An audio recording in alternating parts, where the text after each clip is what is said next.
don't get physical. I don't get physical. I don't get physical. I don't get physical.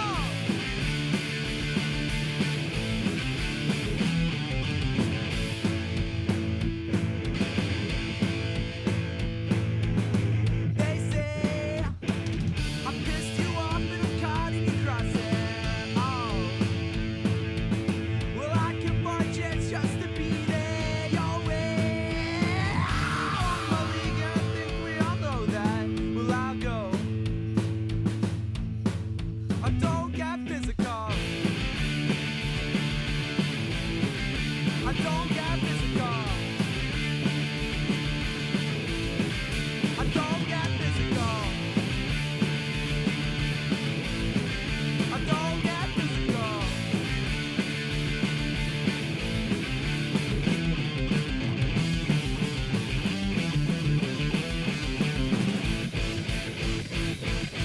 One, two, one.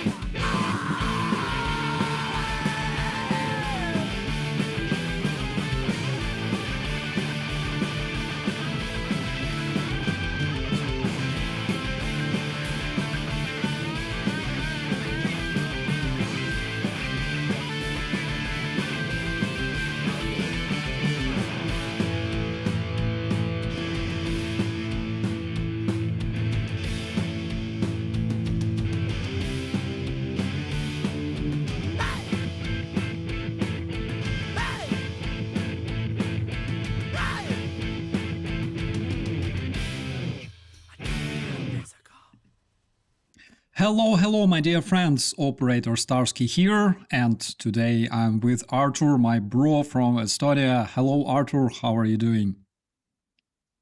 Hey, I'm really good actually. Just came from a workout and I'm so ready for this. And don't ask me why it's in a jar and looks like piss, but it's actually good cold beer. Okay, so today we have beer in the studios. What is your beer is called? Okay, I'm in Estonian, you know the sentence 12 kuud, which is 12 months. Well, this beer is actually A Le Coq. This is how we say it. It is one of Estonia's most popular beers. It's of course zero alcohol because I cannot drink any alcohol whatsoever.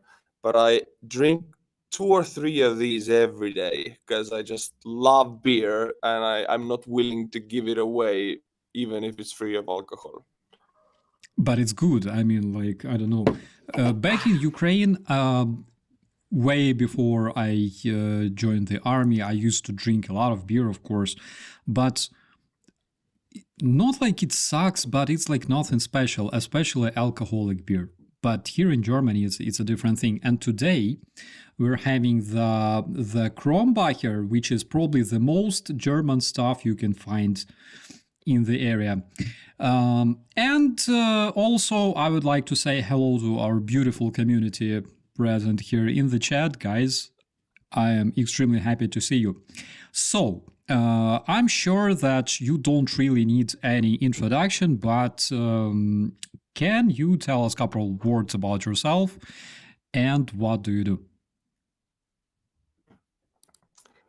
You are talking to me. Okay, I am a Estonian military blogger. I've been to Ukraine 8 times. The last time was with my new wife. I mean, I have only one wife, but we just got married and then we went to the honeymoon in Ukraine also. So I've been there for delivering drones and cars, but also for honeymoon. And both reasons, the country is perfect for both reasons. So yeah, I'm a Ukrainian fan, I'm an Estonian patriot, and I'm a military analyst. Cheers to that. Cheers to that, bro. It's really, really cool that we can sit here and drink beer online. Mine, by the way, is also non-alcoholic traditionally. And it's fantastic. I feel like And we have to say this also. I'm not sure how good it is. Oh, it's a little bit of a delay, but how good it is to like drink online, really drink online. Because I know some people do it, like Joe Rogan does it, I think, but I feel it's a bit wrong. Depends on what you drink, I think. Like, if it's Tears of Russian Widows, generally it's fine. If it's whatever kind of piss Joe Rogan likes, like, I don't give a damn. But my first question to you is there life after marriage? I'm asking, as somebody who was divorced, and I really, really want to hear your answer. Uh, yeah, honestly, me and my girlfriend, now wife, we have been together for 6 years. We are married only 3 months out of that 6 years. But in those 6 years, we already got engaged, broke up, got engaged again, and like it has been on and off for a long time. And now finally we're married, and it's only 3 months in. I mean, you gotta ask somebody who's been married for 20 years. But for me, right now, it's okay. It's really good. And Congratulations. I gotta say though, most people get married when they're yeah. I mean, people get when they're like super in love. But we've been together 6 years. We're next, like we did that phase. Now we're best friends and also partners in life, and you cannot think. So with that, marriage is, I think, really beautiful and nice.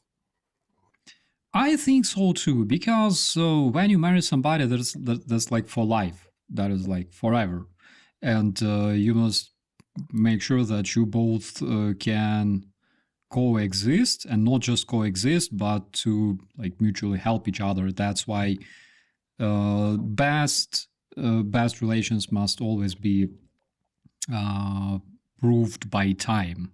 I think that's just my very own opinion. But my life, of course, like, don't listen to my advices, okay? Like, I'm divorced anyways. Can I ask? Can I ask about your? I don't know if you want to discuss that publicly, but your divorce or like first relationship, or we shouldn't go there. She was a fucking narcissist, bro. It was so bad. She was the reason why basically I subscribed to all those channels talking about narcissists, how to evade them, and how to rehabilitate after those relations, because it's so bad. It's bad in relations, but it sucks when you're married to one. That is crazy, man. That is so, and I think we talked about it like back in Kiev when we had sushi or something. I remember something like that. Anyways, what was the biggest news update to you personally over the past month, and what has caught your attention? I mean, okay, there's no other answer than Donald Trump becoming the 42nd president of the United States. And also, by the way, I never covered the United States election on my channel. I never mentioned on purpose anything about the electoral race pro Biden or pro Trump, because I wanted to focus on Ukraine. Plus, I've gotten really negative feedback on my channel before. And when Trump was elected, I got massive unsubscribes. And people were commenting like, "Oh, I hope you are ashamed of the bad things you said about Trump." And then I'm like, "But I purposely didn't say anything because I didn't want to like touch that subject." But people still punished me for it. So I guess whatever you do, if Trump got elected, I got punished. I mean, I stayed away from it. I still got punished. Bro, I wanna relieve your worries a bit, because this massive exodus of subscribers happened on all channels, not only pro-Ukrainian channels, also Trumpist channels, all kinds of channels you can imagine. They all of a sudden lost like several hundred, some of them lost several thousands of subscribers. Which means that they were not really like real people. I can tell. Same thing happened to me. I think in just one day, basically overnight, something like 300 people vanished. at once, like within like 5 minutes, and then it stopped. So I think they were not even real. Because Russians utilize this Miliarator program that automates all their bots and stuff, and Gambashidze is a peeder. We all know that. But how do you think the elections? I'm sure you were asked about it like hundreds of times already. But how do you think elections in the United States turned for Ukraine and for European Union in general? It's so strange. There's so much fear and panic in Europe right now, and in Ukraine also about Trump being elected.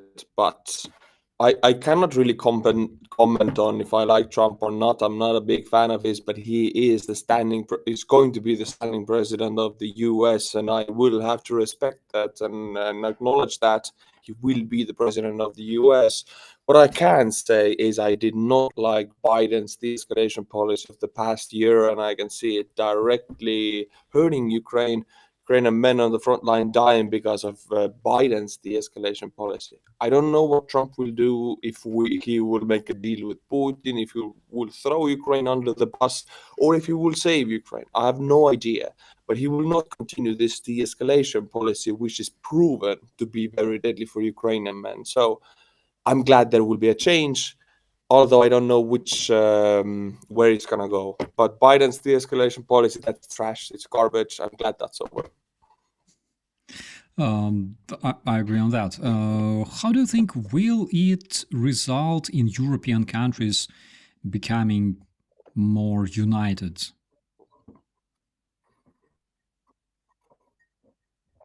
It's so weird that you're like one day after Trump was elected, Germany's government collapsed, the coalition collapsed. Scholz is kind of afraid of Trump. He's kind of weak. He's afraid of Putin. Also, he's afraid of everything. His own shadow. Europe has 500 million population. They have the economic power and the military power to defeat Russia many times over. It's about the will of the people. It's about the political will. So Europe is afraid because last time Trump kind of like forced them to pay more for defense. Europe doesn't want to do that because they're stupid. Now again, I'm not super pro-Trump, but I'm pro-message that European Union countries have to pay more for the defense. Whoever delivers that, I like that. I absolutely agree on that. And yesterday was like a bad day generally.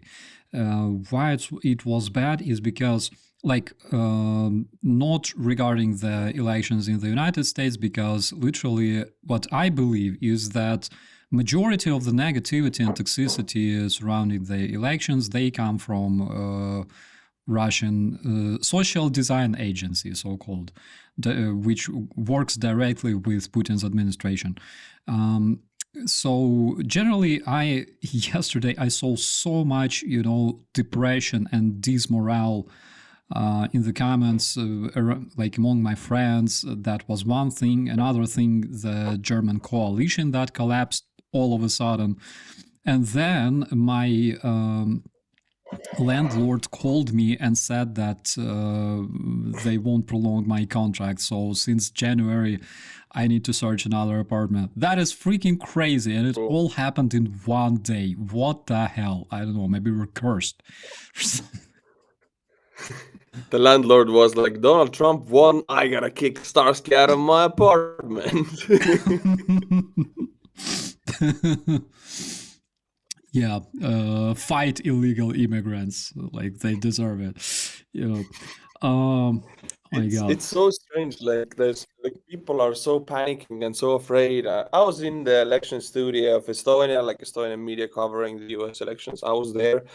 Most of the people, professional journalists there, talking a bit, filled with fear and panic and hate. I mean, yeah, I'm not pro-Trump. I'm not super anti, but I'm not pro-Trump. But he is elected now.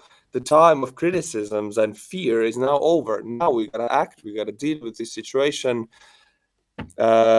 It's pointless now to just criticize him continuously. He will be running for 4 years, and it's just wasting time. What we have to do in Europe is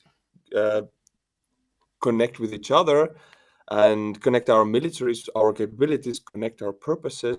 And then I see people still just focusing on what Trump has done wrong. He has done so much wrong, and perhaps he should be in jail. He's going to be the president. So I, I think we also have to move on. The people who are anti-Trump, we have to move on. We have to focus on protecting ourselves and focus on other stuff than just the fact that he's like a felon. I agree on that. Plus, again, I was talking about it in my today's video. Every single time, we all remember that because we all went through this. Every single presidential elections, it's like, end of the world. If you don't vote, you will die. You always hear those messages. Earth went through this thousands of times already. Friends, everything will be okay. There are good decisions, there are bad decisions, there are disastrous decisions, but there's no apocalypse, coming after decision, like after elections, like straight away. Everything will be fine, friends. Relax and carry on. Again, we're talking about journalists. Journalists earn their views due to their emotional connection to the viewers. That's their job to say, we will all die, or they all want to kill us. That is the fact. Like, guys, emotions, if you want to talk about like facts, emotions are the worst thing you can possibly think about. Just don't use them. Okay, be cold, be concentrated, and think logically. Everything will be normal. There's always solution. Plus, again, do you think that it's possible for like United States to collapse, like like in January 2025, all of a sudden? I mean, that's not a rhetorical. If you really ask me, then no, I don't think. Plus, I have like everything I have made, I keep in S&P 500. I'm a very conservative investor. I'm very conservative with money. Everything I put in S&P, which is basically United States stock market, almost representing it 100%. So even if Trump is elected, he's going to be a president, I still have all my money S&P. I mean, I don't have that much of it, but everything I do, meaning my security, is connected to United States stock market. I mean, that shows how I believe United States will do. So, and it's so weird. Also, the day Trump was like he won the election, the S&P jumped like 4%. I don't know why the market reacted that way, but that's how it was. That's interesting, by the way. I remember back in the days I was visiting, when I had time, I was visiting different people, like different opinion makers, different like political leaders. Guys, it was like back in 2005, maybe 2007. And there was this dude who said when Americans established like United States, when the United States were established, they created the coolest thing ever, which is stock exchange. And I'm like, fuck, that's the thing. So basically, I agree with you. But speaking of Europe, that Russian invasion that was discussed over the past months in the media, discussed within security circles, etc.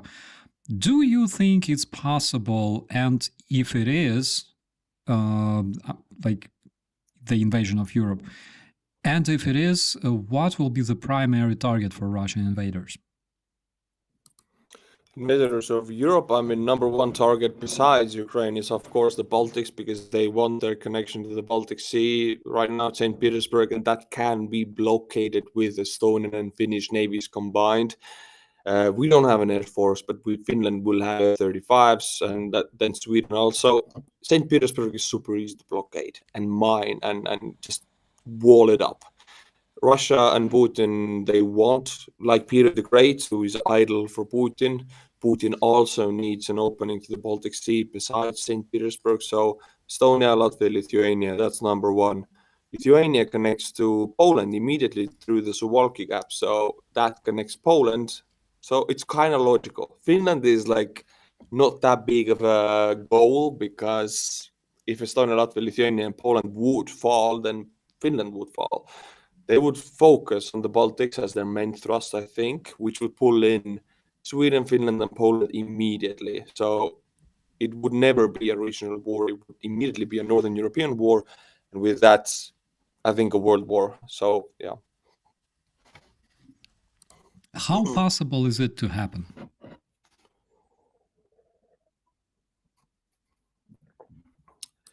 Right now, at this moment, not possible at all.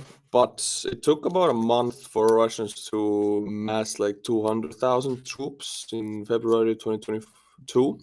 So right now, everything they have is in Ukraine, right? But as soon as there would be freezing of the front line of the conflicts, whatever Trump's gonna do, whatever shenanigans he's gonna do with Putin, the worst thing in my eyes right now as an Estonian would be to stop the hostilities. As long as Ukrainians, which are Estonian heroes, like Ukraine is really our hero, we look up to Ukrainians. As long as you guys keep destroying, killing Russians, we're good. We're good here. Baltics are safe. Uh, as long as you stop, as long as there will be freezing of the conflict and the ceasefire, Russian assets will start piling up. Tanks, infantry fighting vehicles, manpower will start piling up. Soon there will be enough for Ukraine. Soon there will be enough for Estonia, Lithuania again. So I hope this conflict will not be frozen. I hope this war will not end before Russian armed forces are destroyed.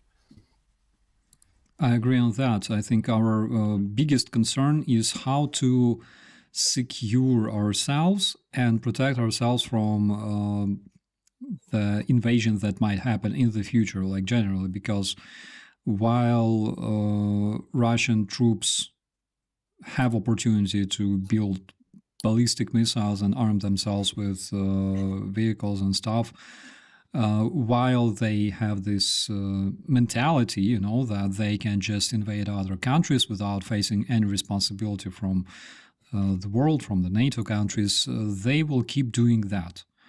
And we need to, like, I think it's not even about stopping the war and freezing it, it's about having this threat, like the Russian army. That is the thing.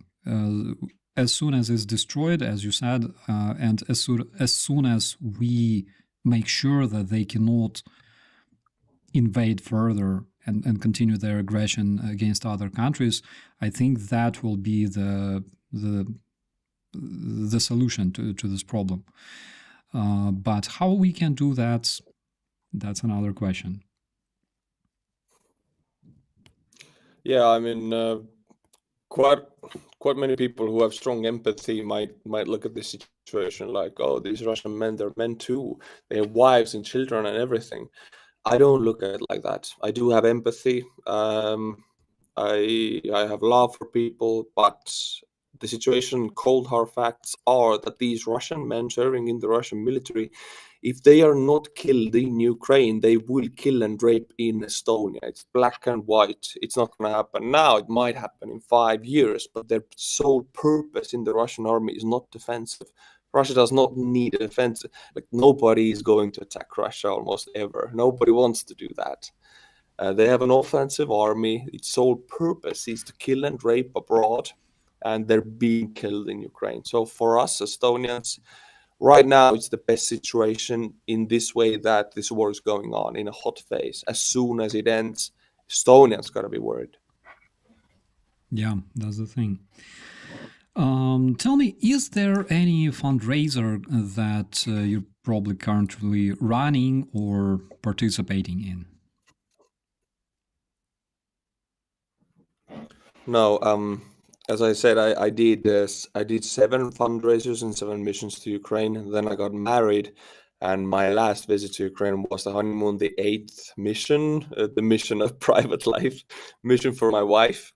We did 2 weeks in Ukraine, and after that, I had this talk with my wife, and no more fundraisers, no more going to Ukraine for some time. We're gonna like we're planning a family also. So it's a personal life decision. I'm glad I got to do so much before I got married, because now I have a little bit more responsibility for my wife also and my future children. So I'm not going back to Ukraine for maybe a few years, but my mind is there and my heart is there. Having a family is an extremely responsible stuff, bro. So I'm rooting for you guys. Where have you been to Ukraine with your wife, and what was the coolest place you have visited there? Oh, it's such a play on words, because when we went in July, there were no cool places, because most of the time there was no electricity. It was 35 degrees Celsius, so everything was anti-cool. It was super hot. But we went to Kiev, and then we were Carpathians, and we visited most big cities in between, like Khmelnytsky and I I forgot the names of the rest of 3 cities. And every time we stayed at the most expensive hotel, which I loved so much because it cost like 30 euros a night, which is like 2 beers in Tallinn, somewhere in bar. So Two it was perfect. expensive We got beers, the yeah. best hotels. People were so nice. It was super hot. Oh yeah. And finally, we went to the Carpathians, to the I forgot that name again. Also, anyway, it was like this mountain resort, ski resort in the summer. So I did everything except there was like zip lines and roller coasters down the hill, and I did all of that while my wife watched, because it was like too much for her. She was like, "Ah, stupid little boy, what are you doing?" And I was like, "Woo, woo," going down the mountain. So, and there was a spa also. It was, for me, it was the perfect honeymoon, and I know my wife also loved it. Oh my god, this is so good. I'm so happy for you guys. Oh my god. Um, I always wanted to ask you, how did you get involved with the 69th Sniffing Brigade? Because when I saw you for the first time in Ukraine, and I was like screaming from happiness and jumping around because, you know, like you remember, how did you get in touch with those guys? It was February 23 when I got this weird phone call at night. It was dark and everything. And it was Ragnar, the leader of the 69th. And he was like, "Okay, we're going to go to Ukraine together." And I didn't know him. He's very direct like that. He's a risk capital venture guy. So he was like, "Yeah, we're going." And I said, I don't know you. I don't know what you're going to do. I need to think about it. I have a girlfriend, you know. And I talked it through with my girlfriend also. Ragnar was like ordering, "We're going." I said no, but then like 2 weeks later, I called him and said, "Okay, I'm gonna join. I'm gonna join." And there was no deal at all. I just was gonna join, but he had, I guess, this grand plan that when we, like, he didn't want to ask, but when we were driving there already, he's like, "What do you think about filming this?" I was like, "Oh, I'm a YouTuber. I'll film it." I filmed it, and after I edited it, he's like, "By the way, we created a personalized page for you, and here's the link, and maybe you can like ask your fans to donate, and let's see what happens. It goes to Ukraine. You see what we do." It's like, "Okay, let's do it," and we got money for like 3 trucks. And back at the time, this was like the start of my fundraising. It was such a massive amount for me. It was like, wow, I can do this, and 8 missions later, we almost like have delivered 1 million, and then I stopped. That's amazing. Same story happened to me actually, because somehow they found me and then they were like, "Oh, by the way, we have like patches, we have your page and stuff." I'm like, "Okay." But yeah, the community was extremely helpful. They collected, as far as I remember, one truck. There's like this, like one truck with my name that went to the armed forces. That is so cool. And because we don't really have much time here, because friends, Artur, we're finishing this beer, and Artur will go, do his family business. I'm done already. Oh my god! But I'm staying with you guys, anyways.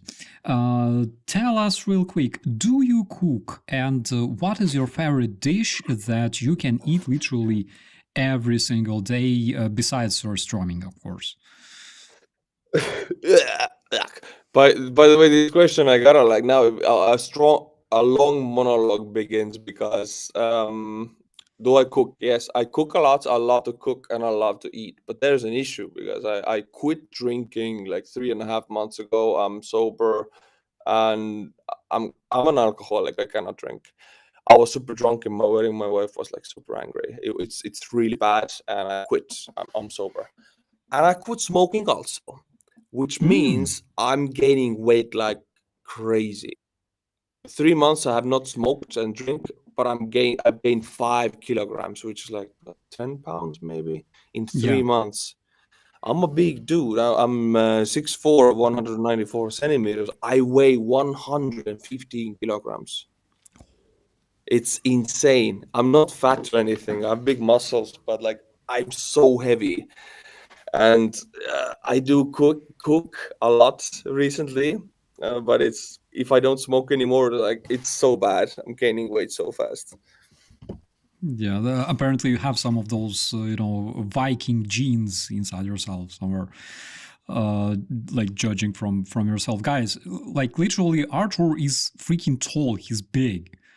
Uh, for real, I can confirm. Yeah, Um, super is big. there um, is there any Ukrainian dish that you enjoy and that you would recommend our viewers to try? Number one, of course, is the cliche borscht, but not just borscht. I always, even before I even was connected to Ukraine in any way, in Estonia, I ate like raw garlic and raw onions. I just love that stuff, and I can never eat it because it's socially very bad. But Yeah, when I'm alone, I know I don't have to go anywhere for 12 hours. I'll eat the hell out of those things with like herring and stuff like that. And then I go to Ukraine, they serve me borscht. They bring me raw garlic, raw onion, pickles, like it's perfect. And after that, of course, any kind of stews I had in Ukraine. Fuck, it's okay. Now I have to apologize because they were Crimean. It was Mustafir. yeah, I enjoyed that a lot, but it's not. It's Tatar, Crimean Tatar food. So I would say Porsche. Yeah. yeah. Musafir is like the coolest place if you Also, want to go people to. don't maybe like it, but you go. Yeah, yeah. Please go on. We have a silent competition now. Okay. Uh, like I don't drink anymore, but I do miss Harilka. People don't like it, but it's like this horseradish vodka, horseradish samagoin, or moonshine, horseradish moonshine. It is like hazy, grayish, 40 to 60 degrees of alcohol, and I love it so much. And when I was in Ukraine, I was partying a lot, of course. And Harilka left and right, it was so good. Oh my god. Yeah, one of the coolest things that we have is pertsivka, which is like horilka only with red pepper. You drink it with honey and lemons. If you feel sick, you drink it with like honey and lemon in the evening, and in the morning you're freaking fine. But if you don't drink alcohol, then you have to suffer for like the next week. Generally, what is your biggest Mhm. impression about Ukraine?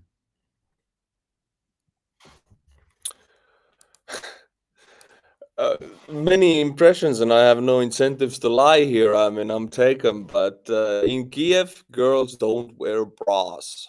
No bras at all, anywhere. And in the summer and the winter, also, you gotta wear sunglasses as a man, because otherwise, it's embarrassing. And girls see that you're looking at them, because as a man, it's not possible. Otherwise, you do notice. And Kievian girls enjoy it. They're like, "Oh, you're looking at me. I'm gonna like get strength from that." Western girls will be, "What the fuck are you looking at? You're a pervert." But in Kiev, they enjoy it. So very beautiful girls. so I have to say, like, you can look. It's okay to look, even as a married man. We went to Kiev with my wife. She was like, "Oh, look at that one! Look at that one." It's okay. Oh my god. And other impression of Ukrainian people is in Estonia.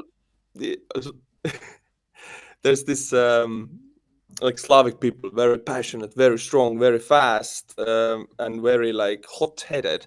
This stereotype.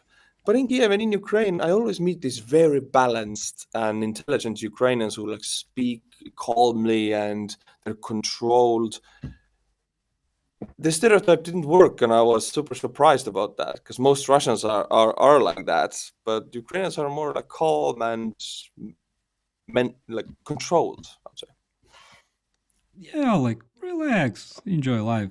I don't know where you find like girls without brows because all I saw during my stay in Ukraine, however, I spent 10 years in the army, probably that's the thing.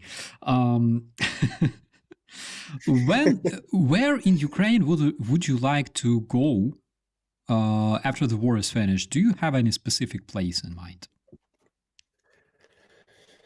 I would really love to go to Odessa, mm, and I think maybe yeah, I would say Odessa. I would say. Think Odessa is about other stuff. Yeah, may, Carpathian Mountains, where the Białowieżnia is like the real Białowieżnia with the villages. I would love to see like a Baba who is making that in the backyard and bring me that like strong stuff. I would love to try that. Yeah. That is so cool. Piana Vishny is extremely cool place, but again, you need to start drinking to visit this place. And if I was to visit Estonia, right?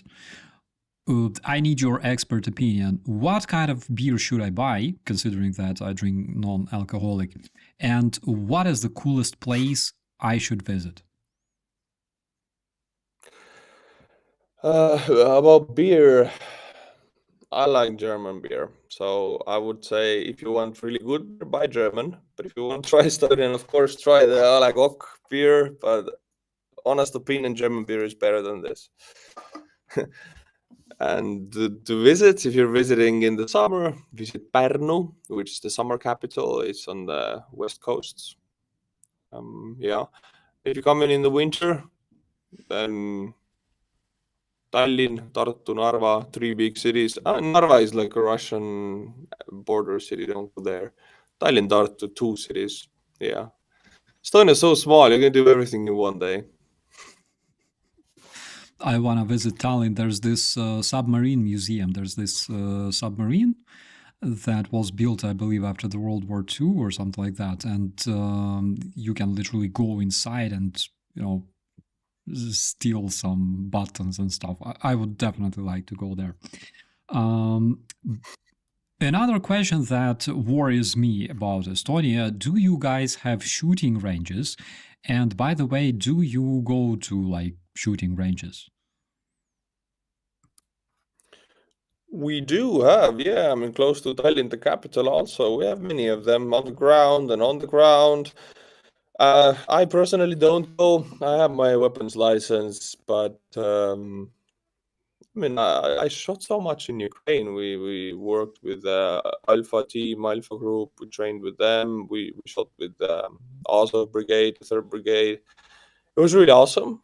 But I kind of got like my fair share of shooting, so I'm okay right now. I don't really go right now. Yeah.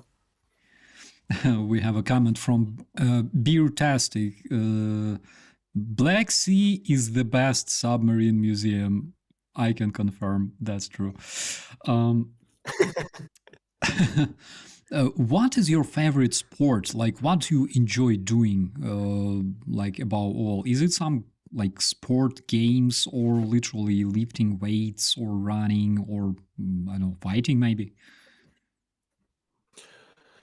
I mean, I do go to the gym like 3 to 4 times a week, and I do enjoy working out. But there's another aspect to it. I've talked about it a lot, but I'm on strong antidepressants. I'm on maximum amount of Zoloft, which is like the most popular in USA. Like I'm on the maximum amount. I cannot take anymore. It's prohibited. So sometimes I still feel like shit. So the only way out is the gym. The favorite sport is paddle. It's like tennis, but in a glass box, and you have four people, 2 versus 2, and you're like tennis ball, but paddle like rackets are different, and it's really fun and really nice. It's competitive. It gives me a good cardio workout. I'm too heavy for it. Since usually with 1 hour I burn like 1,200 calories on it. It's insane cardio, but I love it so much. How much calories do people burn during sex? I think something like 2. Shit, wait a second. Siri, I need Two your help. calories? Wait, 2 calories? no, not 2 calories, You mean like like 2000. 250, maybe 500? How many calories do people burn during No, sex? 2000 is a lot. I need to know the. Oh, so people burn an average of 3 or 4 calories per minute. What the hell? Like, Minute? seriously, it requires so much freaking effort. Unless, like, you're lazy. Anyways, just, all of a sudden. Uh, Tell me this. Is it cool being a YouTuber? Like, I still don't consider myself a YouTuber even after almost 3 years of having a channel and talking to the audience, because I still feel as if I'm in the press service, of the National Guard. Nothing changed. What is the coolest thing about it, and what is the worst thing about it, in your personal opinion? I think the coolest thing is the audience. I mean, it's so cool to have an opinion and have an instant feedback of thousands of people to your opinion, and also it's like a huge responsibility, and I do take it very seriously. But it's really cool also to be able to speak about what I think is true and have people either confirm it or argue against me. I love that also, because then I can educate myself. Usually in the comments I read it and then I look, oh, okay, I can think like that. That's really cool.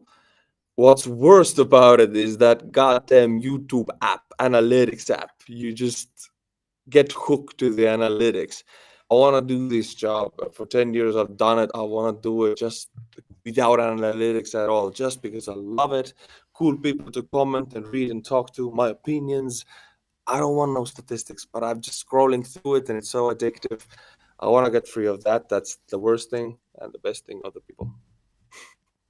Absolutely. GJ says the biggest con is that talking to chat makes you hungry, or sometimes you make chat hungry. That's for sure. um, and there's 46 minutes before you leave. I would really like you to Yeah. answer this one, bro. Can you share your thoughts on this? Why should the civilized world support Ukraine?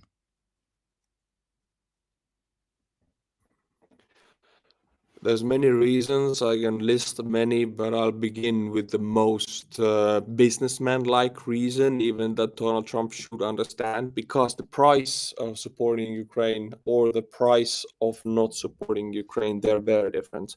Supporting Ukraine is expensive now, but not supporting Ukraine is 10 times, maybe 100 times more expensive in the next few decades. It's just cheaper and more effective to destroy a Russian army now than to have to pay like trillions of dollars for the war that is about to come with them. Number one, it's pure money. It's so much cheaper. Number two, this war is kind of black and white. There's no more black and white war than this one. It's good and evil. It's right and wrong.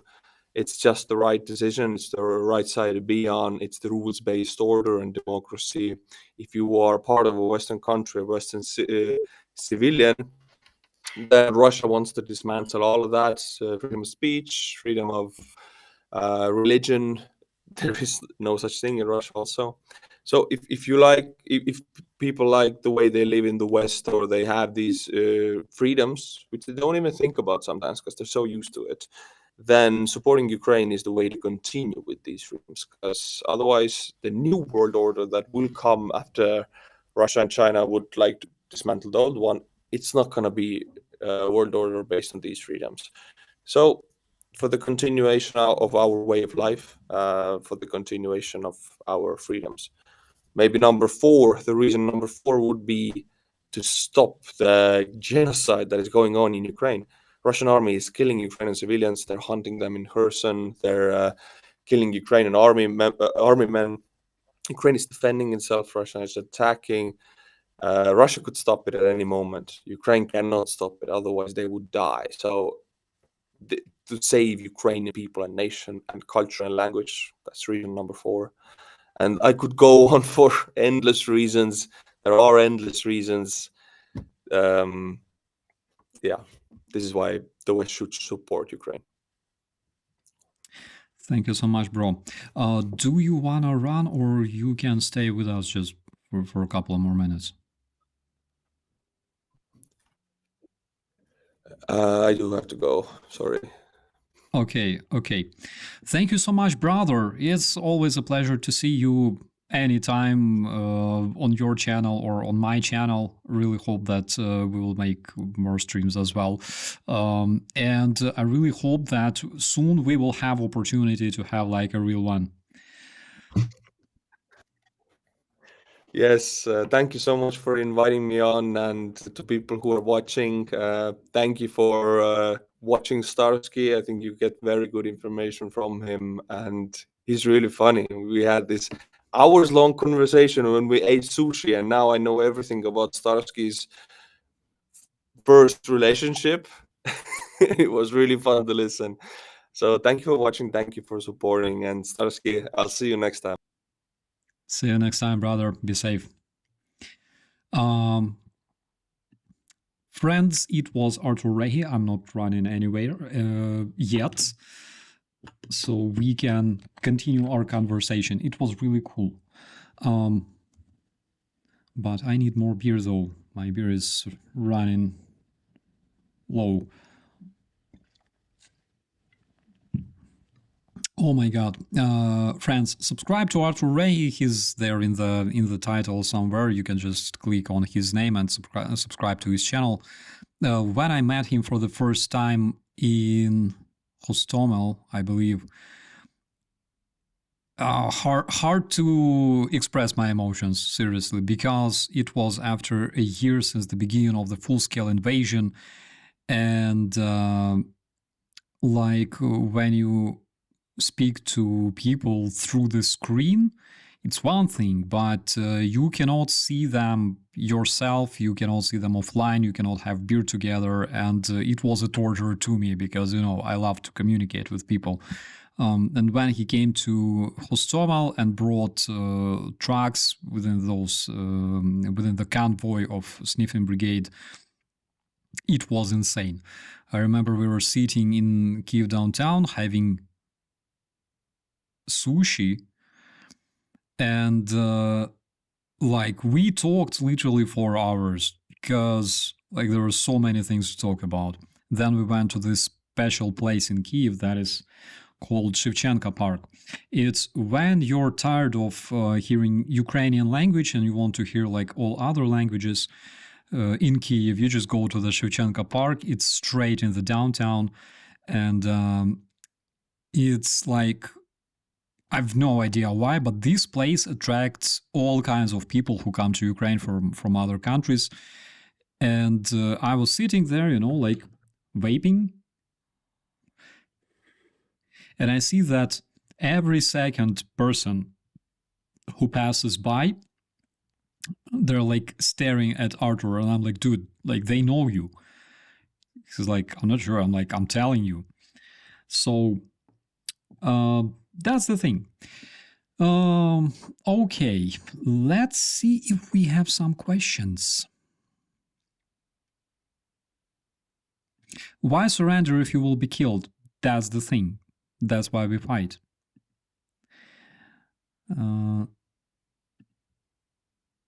I'm very pissed of destruction of the biggest plane as a German. Same here, actually. You know, I love aviation so much, and it's still a big loss for all Ukrainians.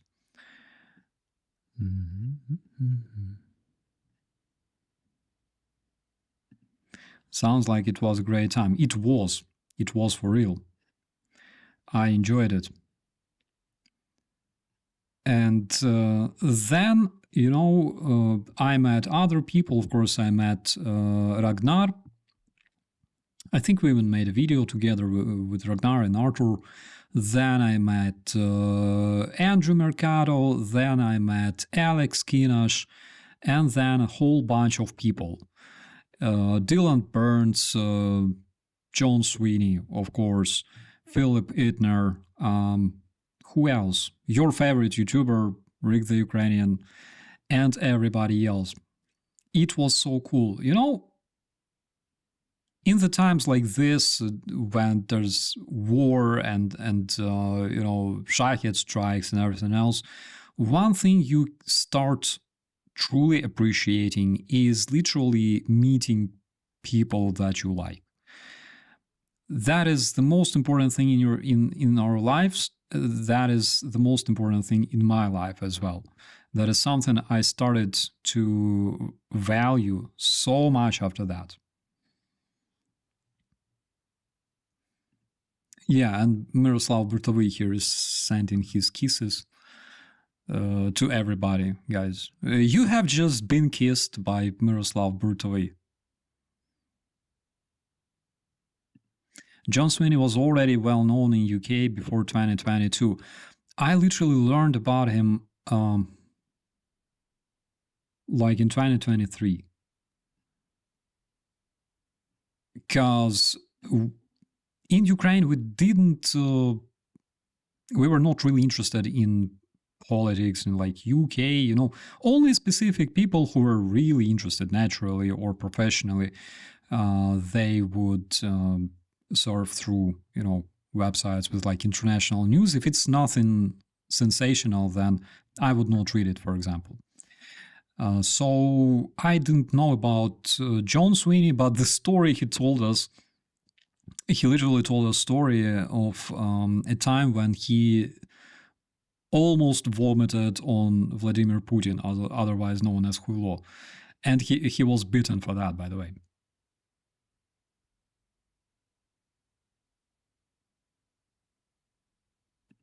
Ask your mom and bro if they've tried Bundaberg ginger beer. I gotta ask my bro. Wait a second, I need to make a screenshot of this, because I will forget. Ginger beer, is it nice? Like, does it taste okay? Oh my god, Danny, I ordered a hoodie from your new merch shop. Got my hat a couple of days ago. Oh my god, thank you so much. I hope you will enjoy it. And more to come, by the way. Julie, bye-bye, take care, and be safe.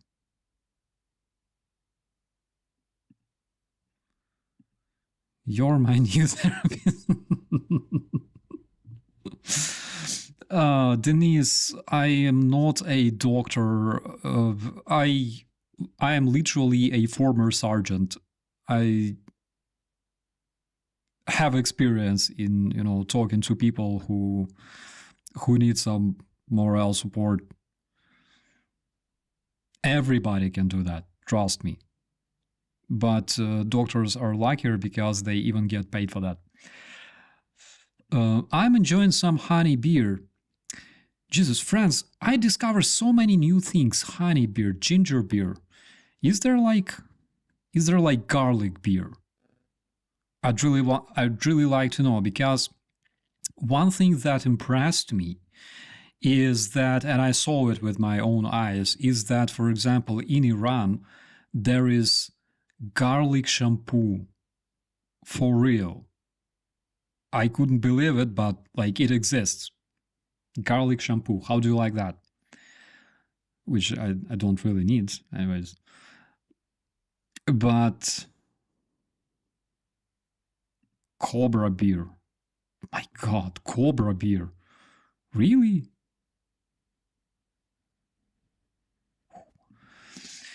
The question is, can Ukraine do without USA aid? The answer to this question is Ukraine can. Why? Because let's compare, for example, annual GDPs of the terrorist federation and NATO countries. NATO countries share combined GDP of approximately $40 trillion a year. That is approximately 40 times bigger than in the terrorist federation. Half of that is European Union. So generally, it's possible. And generally, European Union literally, based on its capabilities, based on its financial capabilities, economical capabilities, they can withstand the war against Russia. We all saw what happens to the Russian invaders that are sent to Ukraine in packages. So Europe is much more wealthier, and if you have knowledge and wealth, you can have power. There are three components to what we know as power: is money, knowledge, and force.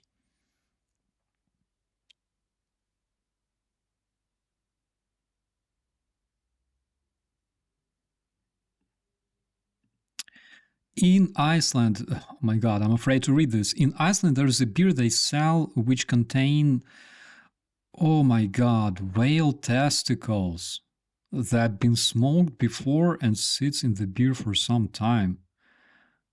Whale testicles.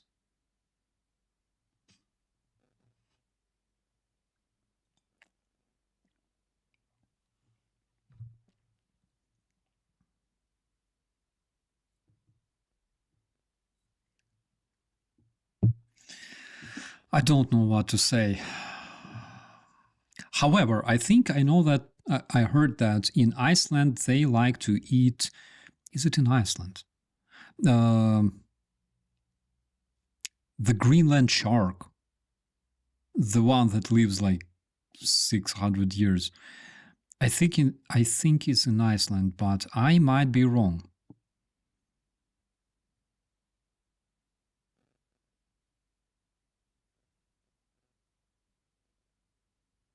Smoked whale testicle beer. Okay, which one? Like left or right? I need to know. It's really important.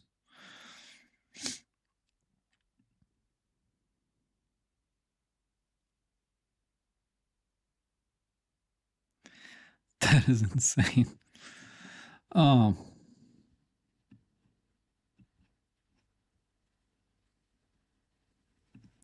Have you tried Berliner Weisse, served with syrup, raspberry flower, or woodrow flower, green color?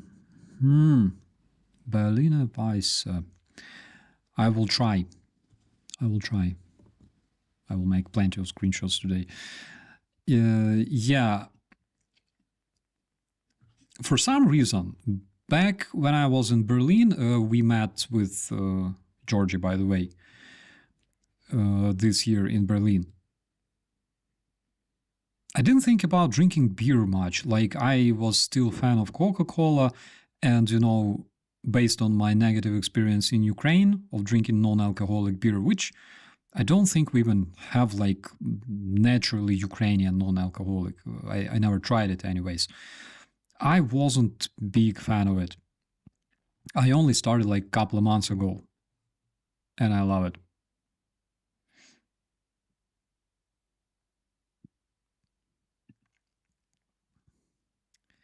Do you eat it like the worm in tequila? The testicle? Do you have to eat the worm in tequila? Because I never tried that. Usually, I don't know. Usually we have like meat or something that you eat with the beer, or like that fish. Oh, I remember one time my friends sent me the dried fish. In Ukraine, generally, we have this culture. When you go to a mall, to any mall or any grocery store, whatever, wherever you see beer, you always see a bunch of snacks, and majority of those snacks is like dried fish. It's salty, as hard to compare. It's like literally salt with a bit of fish. Like it's really salty, and usually it's really, really dry. It's hard. So it tastes enormously well. It tastes fantastic with beer. You can have snacks, you can have chicken jerky or beef jerky, whatever. But you have like squid, dried squid, you have anchovies, and you have all kinds of different fish that you can consume with the beer.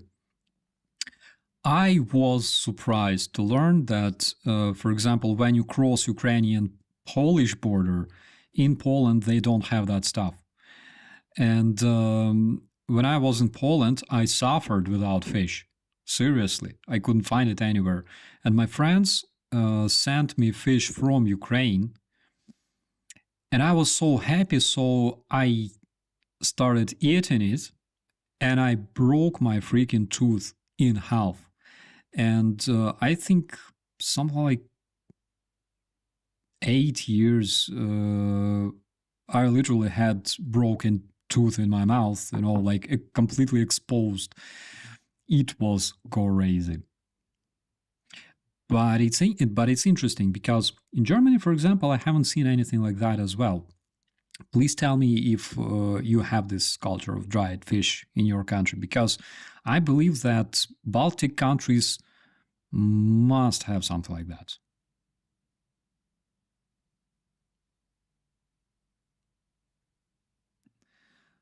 Does whale balls make you hallucinate? They make me like tremble in fear, literally, when I think about it. Oh my god, whale ball. Can you even fit it in your bottle?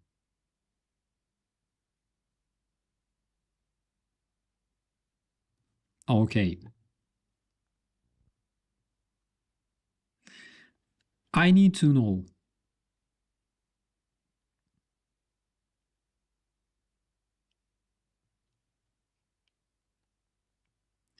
Hey Siri, how big are whales' balls?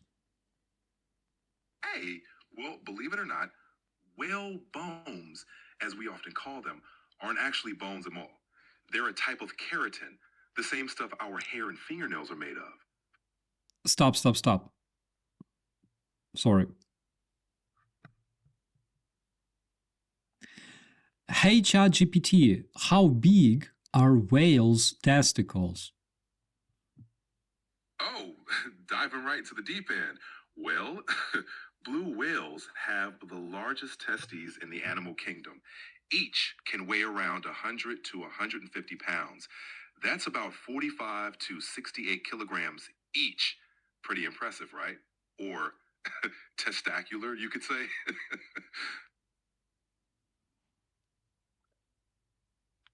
45 kilograms each. Now I see why whales don't really ride bicycles. That might be the answer.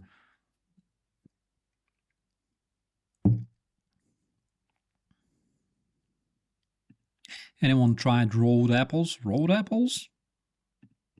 What is rolled apples?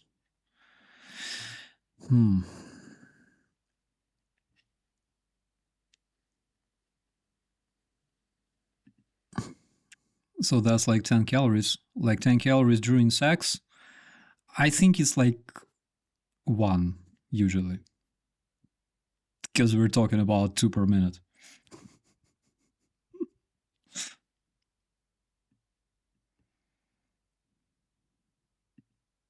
What good? That's ChatGPT. That's the voice I picked because he giggles. Holy shit, 45 kilograms.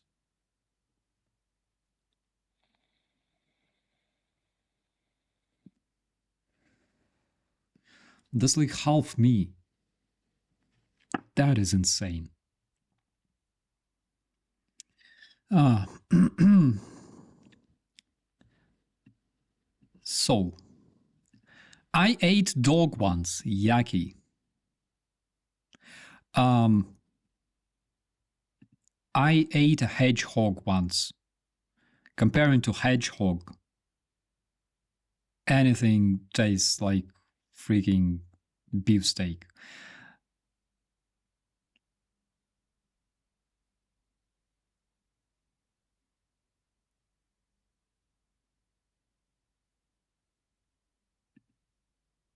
Is it possible that the Loch Ness monster is a whale?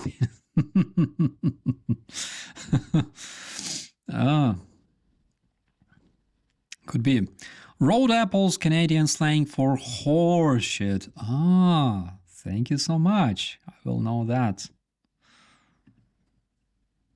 My god, I learned so much from you today, my friends. All kinds of crazy beer, horse shit. Jesus. That's like one of the things I love about YouTube, seriously. Getting married in Estonia is like a prison sentence? I don't think so, because Artur seems extremely happy. And again, guys, this is something that people do right, okay? Like they don't go and get married like after 3 days of dating. When your relations are, proved by time, that's the thing, that's the way. Have you ever been in contact with the stinky fish surströmming from Sweden? That's some nasty stuff. Jimmy, unfortunately, we were in a very, very close contact shortly before Christmas last year. And I'm really, really happy I survived that. However, my sense of smell is a bit distorted due to COVID. And other guys were not so lucky. And by the way, Artur was also there. I think you can find a video on Brandon's channel, somewhere there. But it was bad. Don't try it at home. And generally, when you open surströmming at home, that is like a legit gas camera. Seriously, it smells so bad. Oh, Lithuania has smoked fish and herring, good with beer. We also have smoked fish. But guys, please let me know in the chat, because I cannot find the proper name for this. It's when you have like salmon, for example, but it's not smoked, it's salted or like salty. I have no idea. Usually you take piece of salmon, fresh salmon, you add 10 portions of salt and 1 portion of sugar, put it in the fridge, and after like several days you have this, like salty salmon. And it's really good because you can preserve it for extended period of time, but also it's very good with anything, with beer, as an addition to a sandwich, whatever.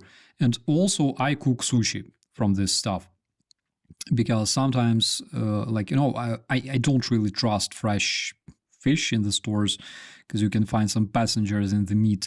And I usually cook, when I cook sushi at home, I cook it from this like salty salmon.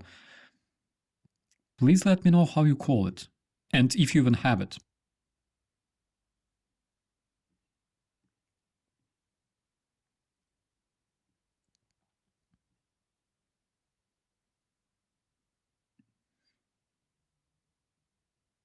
Of course you eat the worm in tequila. I never did that. I'm a baby.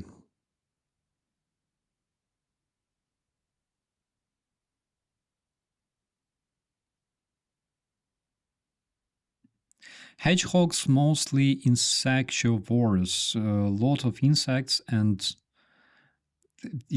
yeah, I know.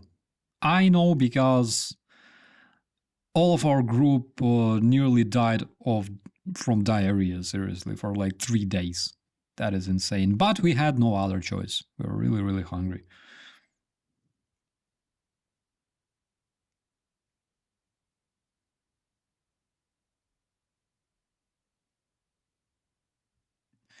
Gravlex. Gravelex. Like, oh, seriously? Gravelex. Okay, I need to Google that.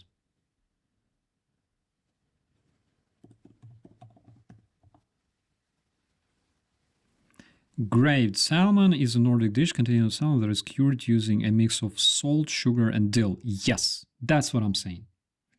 That is the thing. Guys, thank you so much. You helped me big time. The question is, can I find it in Germany or should I make it myself again? But it's just so good. It smells like fish. It doesn't smell like smoked fish, which is great. But it smells like proper fish, and you can save it forever, and it's amazing. For sushi, and it's soft, is the proper thing.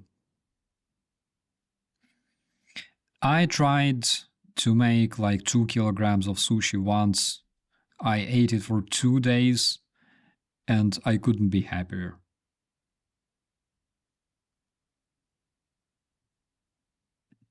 I have to get to work. Thanks, Starsky. Thank you so much, my friend. See you next time.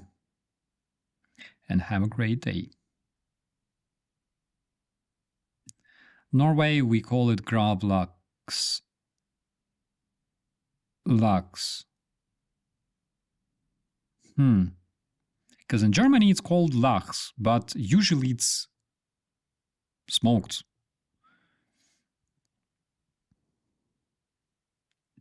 Can we make cured putler, please? Well, yeah. Like half of the world, if not more, expect Putin to be cured. Better sooner than later. But yesterday I showed you that frische Putin that I bought in the grocery store the other day. I didn't try it yet, but I will. Definitely will.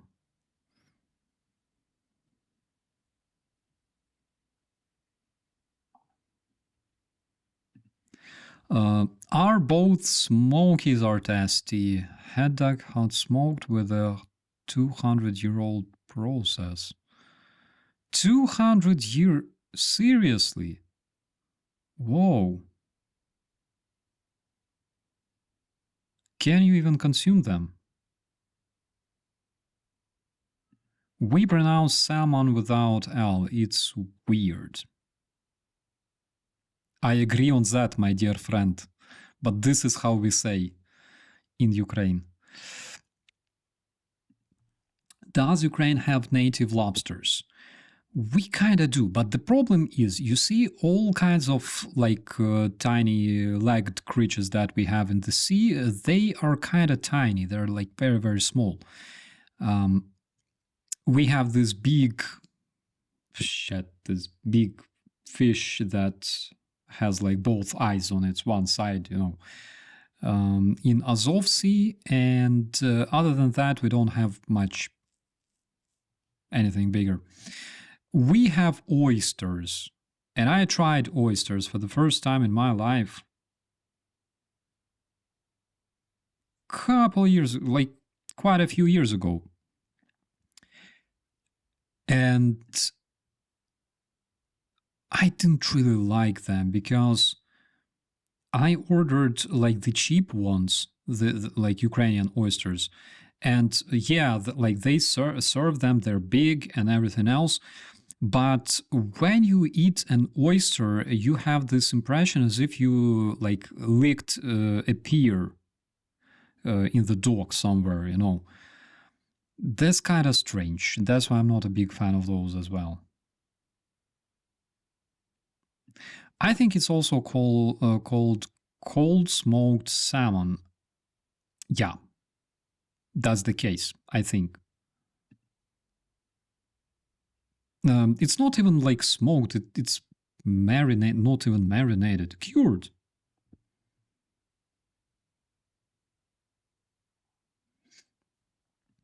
Smoked raccoon would be good, or some seagull wings. I would never try raccoon and hedgehog, by the way, as well. Because hedgehog, at least hedgehog eats insects. Like when you eat a raccoon, basically you can be sure that there's all kinds of stuff this raccoon ate after people. So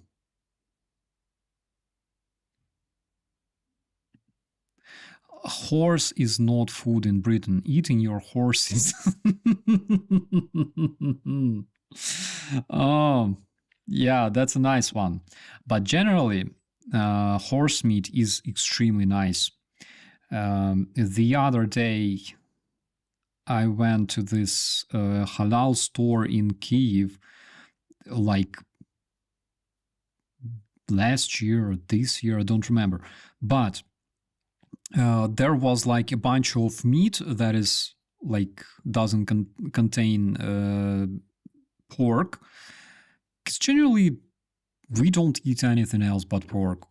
Why the hell not try anything else? So I tried like some very, very nice meat. It was like red and it's tough. I like this, and you can basically chew it for 3 hours. And then I realized it was a horse. But I cannot say that it tasted bad. I liked it.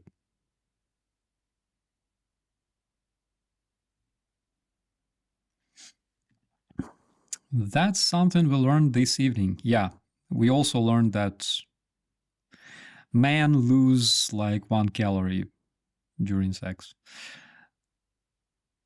That was such a discovery, actually.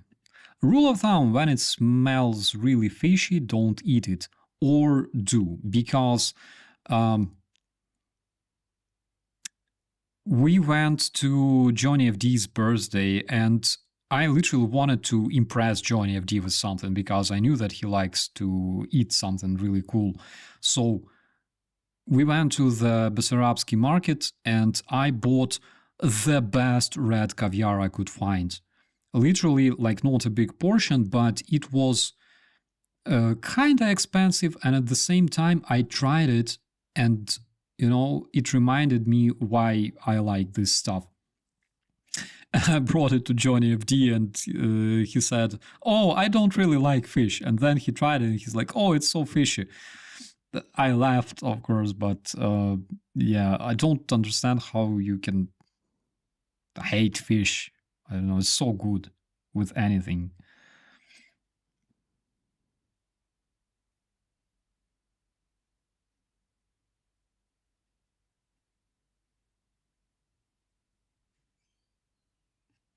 Voivoda, I missed your commentary about...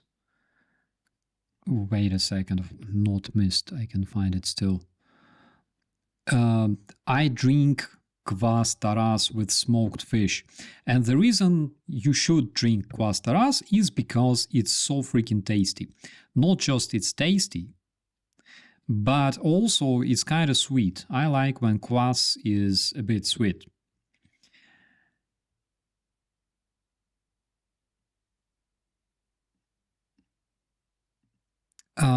Hello, my friend. Hello to Singapore. Heroям Slava. Which country or countries do you think will step in to formally help if the situation in Ukraine becomes critical?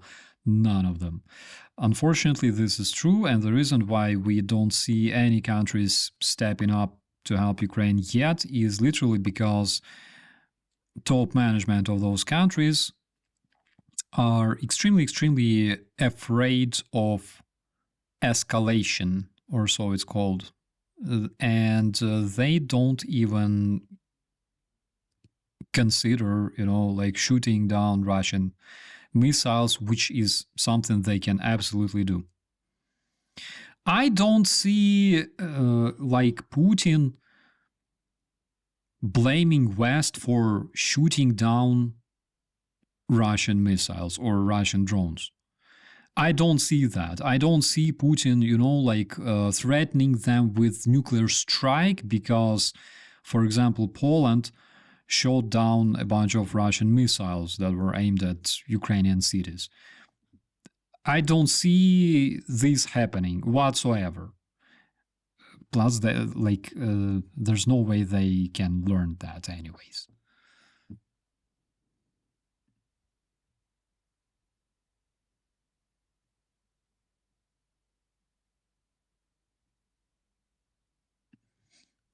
Bit like asking a Hindu to eat a cow. Yeah. Well, I generally, there is this duality inside of me. One part of me like feels sorry for the animals that are being slaughtered. The other part of me likes to eat well, and I'm not sure how they coexist, but I would definitely eat something like horse or whatever. And if situation demanded that, I would probably go hunting too, because I already tried.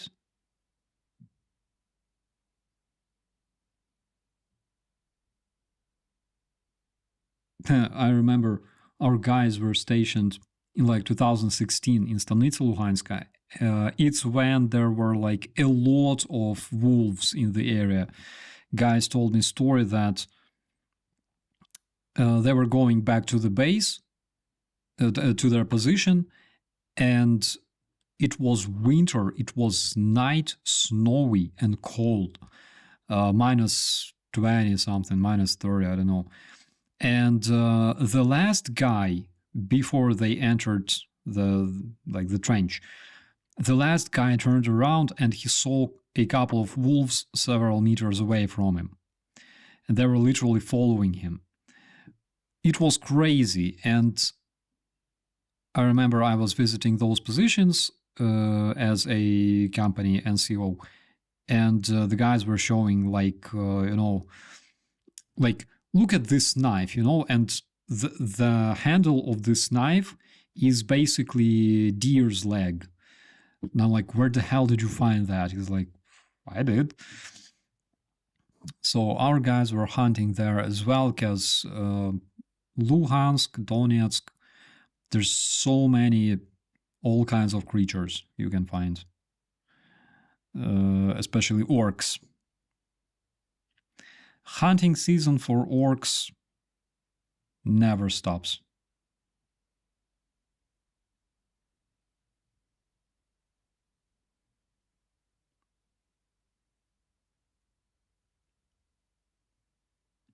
Horses always freak me out. I will tell you this. This is something that I learned from one of my friends who studied this topic. And generally, if today the symbol of death to us is human skull, right? It's like internationally recognized symbol of death. Back in the days, like in the ancient times, it was horse skull. And such things as, for example, centaurs, right, in the mythology, why they emerged? They emerged when people started riding horses. And of course, in people's imagination, those two figures, they merged into the same figure. That's why, that's how the centaurs were born in the folklore. But still, if you see like a rider or a centaur, it means that that's kind of invader that brings you death. So those symbols are still connected. And generally back in those days, horse head or horse skull would provoke this deep internal feeling of fear or terror.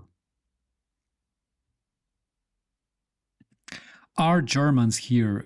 There's a lot of us, my friends. Yeah. Horse meat is very normal in Belgium. Absolutely. And it's not rare in Ukraine as well. You can find it a lot because we have Tatar culture, Tatar nationality in Ukraine. It's very popular. Again, remember Artur mentioned the Musafir restaurant. This is like Crimean Tatar restaurant in Ukraine. If you go to Kyiv or any other place, go to Musafir. It is the best place, like the best restaurant you can find in Ukraine, Musafir. That is Crimean Tatar cuisine. And in their culture, horse meat, even though they were riders, like, right, Tatars, they're known for their riding skills, throughout centuries. But they also, as far as I remember, they also have this culture of eating horse meat because why not? You can ride them, you can eat them.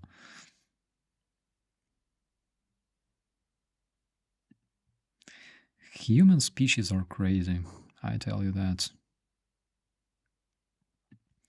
Horse meat is very common in Switzerland. Dried horse meat, but also horse steaks. Horse steaks I would probably not try. But the dried one, yeah, I like that one. Is there any food you just refuse to eat under any circumstances? Yes, my friend. And I think I already told you this story. So it's beetroot and it's how do you pronounce it?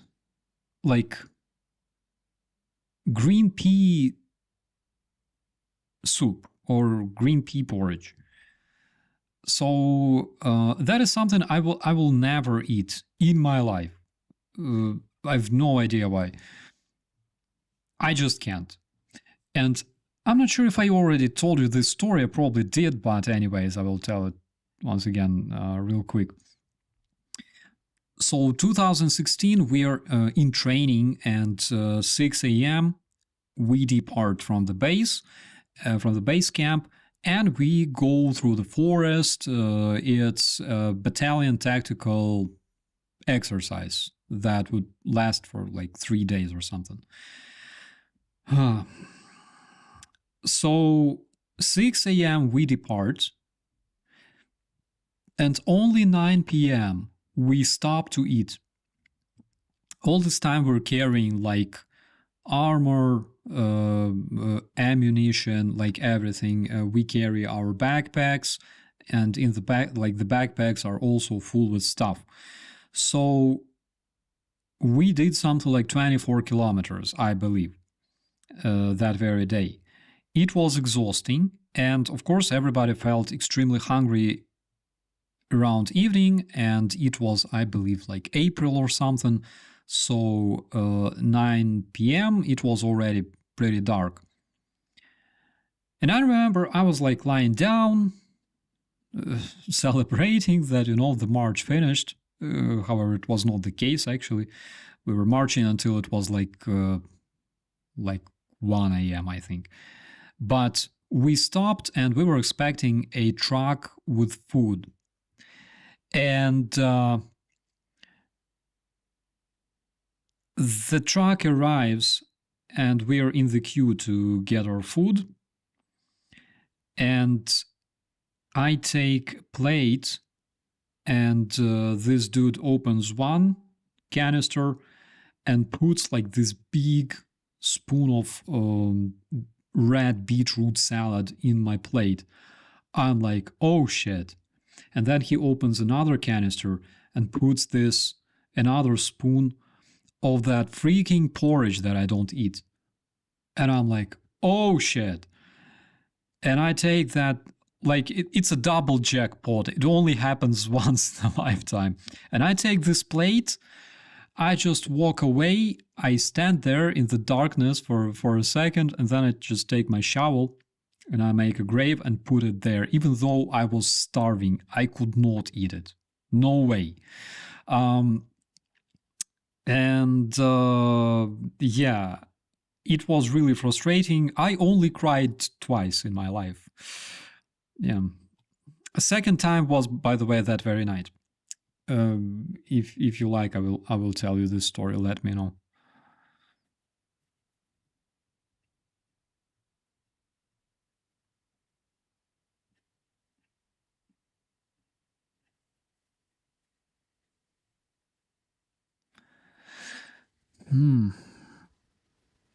Good evening from Greater London Oblast. Just got home, so we'll pop in kitchen to have some grub. Yeah, that's a proper thing to do. I gotta cook actually something tonight. Were they training you for how to survive a death march? Well, actually, we were marching a lot. We were running a lot those days. We would like run 10, 12 kilometers wearing armor and stuff like that. Because generally, later it turned into a tradition in my brigade that if you want to receive the blue beret of the National Guardsman, you got to run 30-kilometer march. And because I was a press officer who had to record all that, I ran like 3 or 4 times with the guys.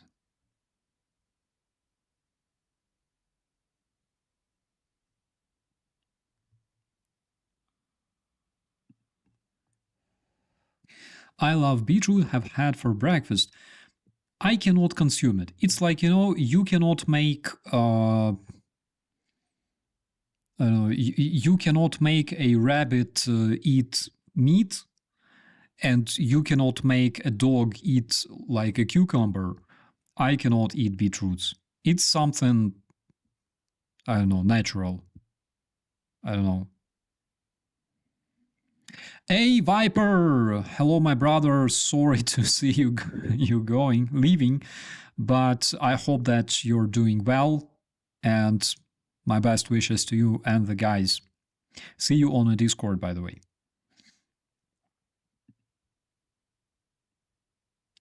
Is there a time limit on the 30-kilometer march? Literally no limit, you just have to make it. And it's really hard. Some people find it impossible, but I tried, and yeah. And by the way, our viewer mentions Shuba. So I will show it to you because Shuba is one of the rarest cases when I can consume a bit of beetroot, and you will like it.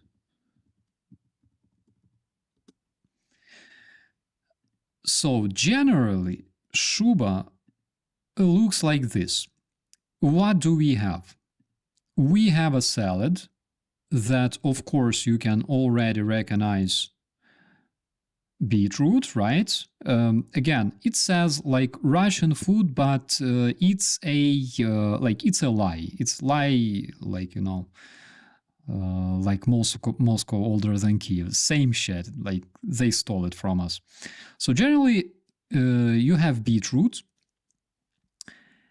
And this stuff consists of layers. On the very top of it, there's beetroot and mayonnaise or something like that. But this stuff consists of several layers. Close, dude. I don't want you here. Here, you can see beetroot. You can see this layer, it's a carrot. There's fish, like herring. Then you can also see sometimes like either corn or like egg, stuff like that. And in the bottom, there is boiled potato. And this stuff I can consume because there's not a lot of beetroot, okay? I can consume it and survive. That is the only case, mainly because of fish, because I like herring and everything else.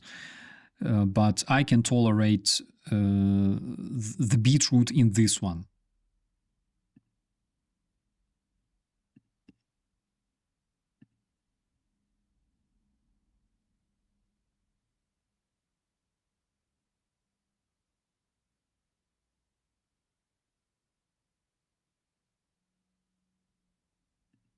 It looks like something out of Cronenberg movie. I don't know. I cannot tell. But it's really, really good. When do we cook shuba? Usually it's for holidays like New Year, for example, or generally in winter. I don't know why, but generally it's in winter.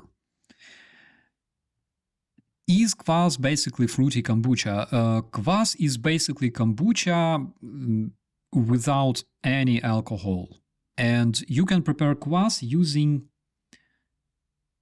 we call it the bread mushroom. But I know that there's some other ways of doing that. You can consider that kvass is kombucha. They're prepared in the same way, only kvass contains absolutely like no alcohol, like kids in Ukraine drink kvass. And this is something extremely cool when you want to, whether it's hot outside and you're in Ukraine and you want to chill and cool down, and you just buy yourself a kvass on a street somewhere. I love it. I can eat anything as long it's vegetarian, vegan, any cuisine. I tried vegan stuff here, by the way, and I can say it's worth it. It's worth it. If you're vegan and you cannot imagine your life without meat, try stuff like they had something that reminded me of chicken Kyiv, but it wasn't. It tasted like meat, but it wasn't meat. And it was nice. Oh my god, I had a tooth removal on Tuesday and can barely eat. Yikes, I'm so sorry. So sorry to hear that. I feel for you, seriously. That is... removing tooth is the worst thing that can happen to a human being. I don't understand why people have like nerves in the teeth.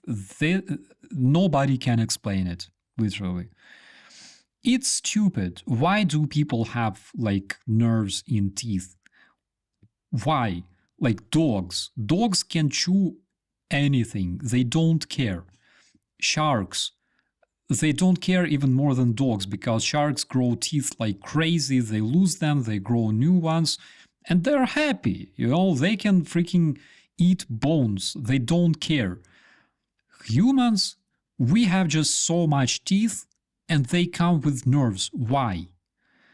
What's the point? To make us suffer. I don't see any other reason. It's stupid.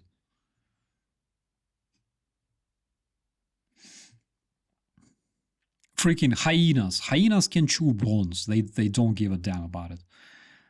People, this coffee is too hot, you know. The hell, who even made that stuff?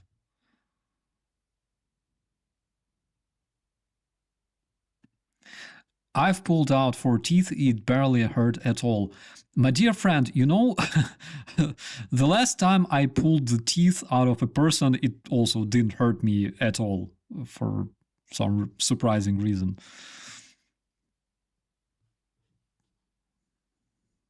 But literally, nerves in the teeth. The hell is that? Who even made that?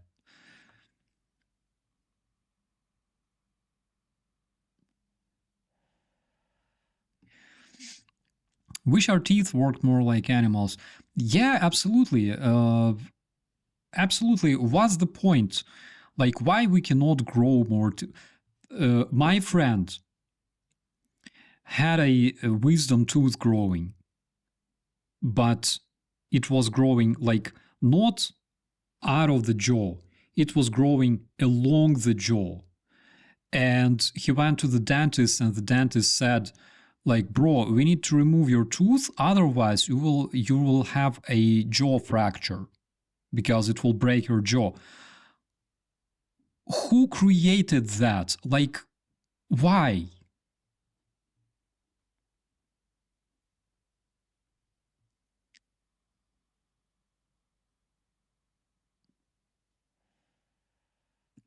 Hello, Betsy. Finally. Yeah, I do like McDonald's. Cheeseburgers and French fries and cola. That's my stuff. And strawberry shake reminds me of my childhood.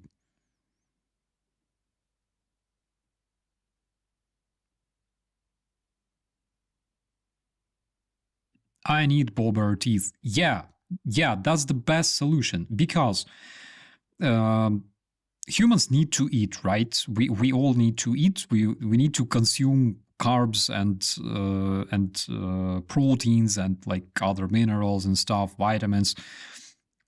It means that we eat all the time. I mean, constantly. Therefore, our teeth can also grow all the time. It's logical. It's more logical than, you know, like just giving human like a bunch of teeth and like, you know, enjoy. Make your dentist happy. My mom had a similar issue as your friend. Oh my god. I hope that she's fine. Like, it's crazy. How do they even grow like that? I have no idea. And why? Like, I don't believe that there's like any given shark in the ocean, right, that has this problem. They don't care at all. They're happy.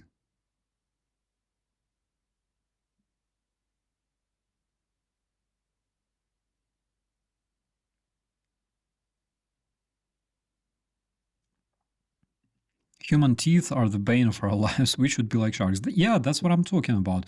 And the most interesting thing about human teeth is that they spoil, they go bad, right? They ruin very, very fast in our body. Generally, when we're kids and we consume a lot of sweets, that's when they already start, you know, getting ruined. But after we're dead, they preserve probably better than any other bone in our body. How crazy is that?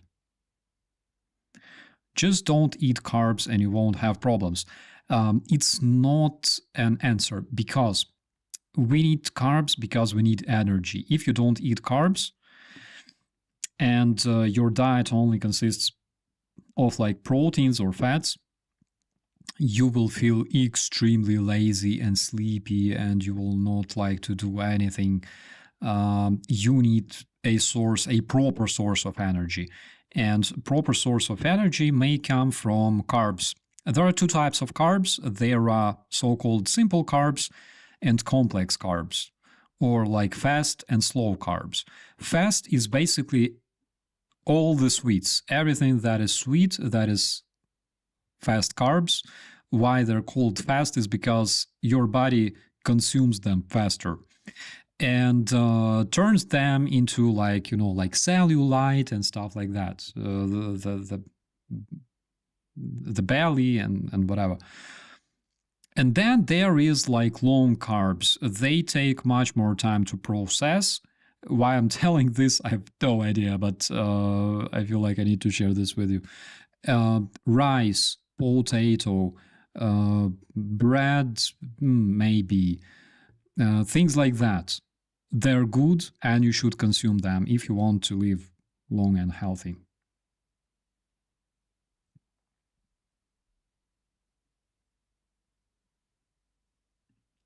What is your least and most favorite vape flavor? Least favorite is the flavor that doesn't have a flavor. I had a problem. I bought one and it literally, I think it was like pepper flavor. Like seriously, it wasn't sweet and nothing like that. But generally, guys, I will be quitting. I really hope that this one will be my last one because it sucks. Even though vape doesn't contain anything but like nicotine, which is the most dangerous stuff there, but still, it's not really good for health. In my age, I need to think about it. I want to live a happy life, at least until I'm like 45, you know.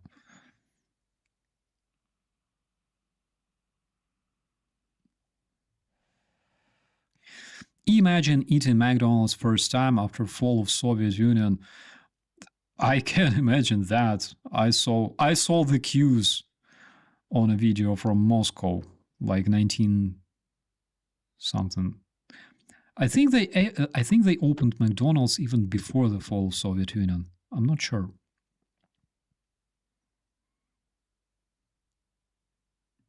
Holy shit! I had a sideways tooth like that. They cracked my jaw getting it out. Then I had to go to work and wear a respirator. Oh my god, I'm so sorry to hear that.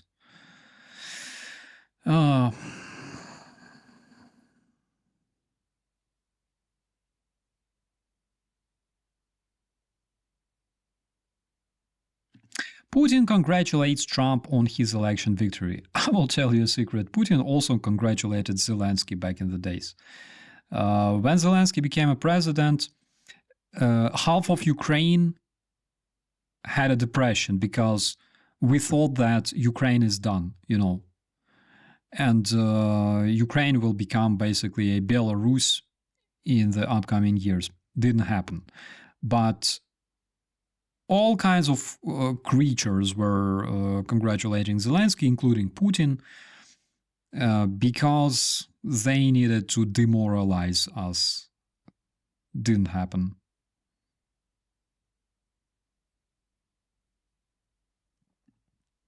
Have you heard news about porn side among North Koreans? Yeah, I heard that. I'm really happy that they finally saw something like that. Maybe it, I don't know, opened their eyes a bit on questions related to human anatomy. I have no idea how, what's the situation in North Korea regarding, porn. Yeah. But it's basically a death wish to those guys, because imagine if they return, the hell with, McDonald's and everything else. Anyways, there's no McDonald's in Russia. Food that they might find tasty, yeah, of course. Like civilization, yeah, I agree. But imagine them coming back to the North Korea and dude, there is this thing called internet, and you open it and you go to this website and there's stuff, I think they're done. There's no way they return home. There's no way.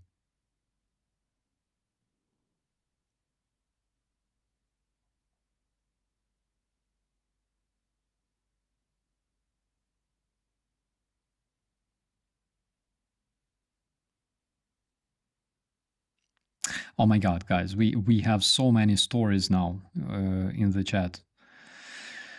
I had all my teeth removed. The 13 of them cause pyorrhea in 2018. That is completely crazy. I had to get surgery to remove all 4 wisdom teeth. My case exactly. I lost a lot of weight during high school and missed a month of grade 10 because of that, seriously.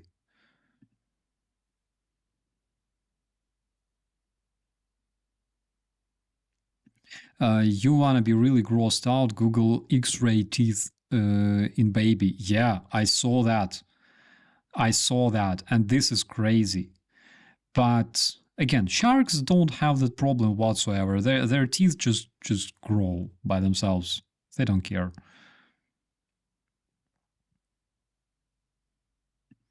Starsky for USA Health Minister. That will be a disaster. That will be an apocalypse, trust me.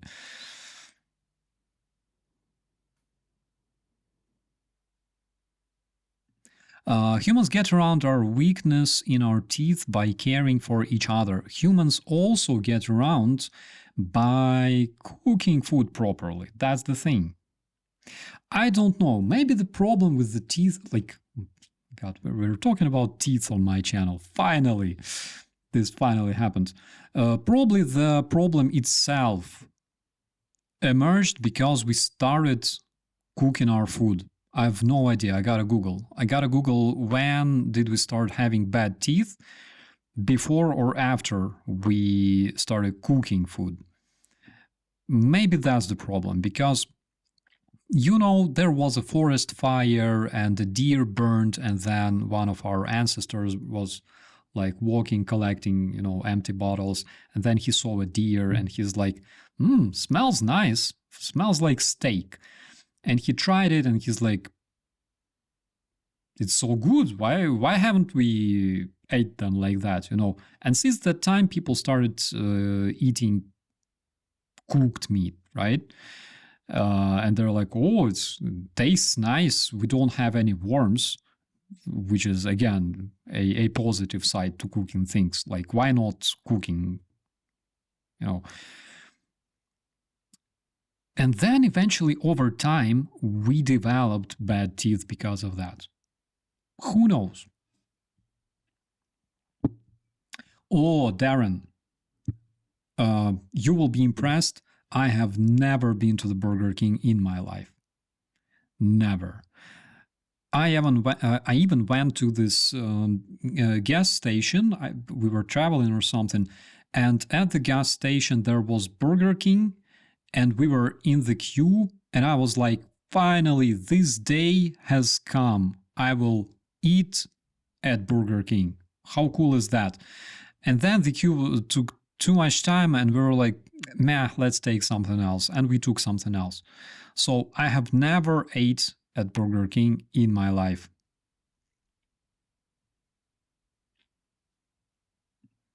Smoke weed. Tried. I cannot. I vomit.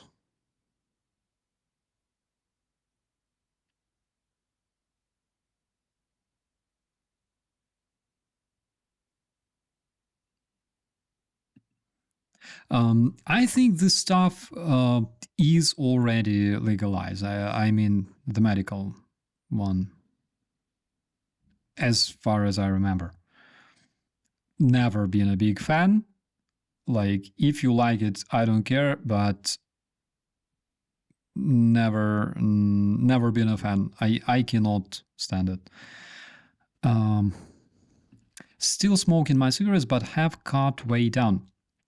You see, the problem with the cigarettes is that they accumulate in your cells, in your body. And it doesn't really matter if you smoke one or like 2 packs, because they keep accumulating. And the problem is the addiction. The problem, like the reason we smoke is literally addiction, is a nicotine addiction. It's like this one. And the problem is that is with the time you need a bigger dose, as with any other drug. You need a bigger dose. That's why if you try to decrease the number of cigarettes, you will feel bad, like emotionally, you will feel bad. And if you increase the number of cigarettes, you will feel bad physically. So the best solution is to quit. And that is exactly what I'm trying to do. Not literally, decreasing the number of smoked stuff, but by quitting completely. I quit successfully before the beginning of the Russian invasion. I didn't smoke. I was so happy. I didn't have to, smell the smoke. I didn't have to smell like smoke.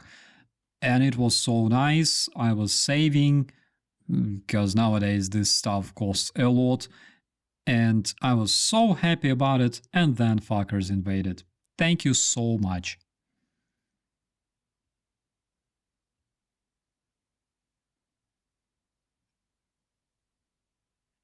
I'm 47, been smoking handmade cigarettes and cigarillos for 5 years. But do you inhale when you smoke cigars? Because I don't think that you need to inhale them. Because in this case, I would smoke them myself, but it's dangerous.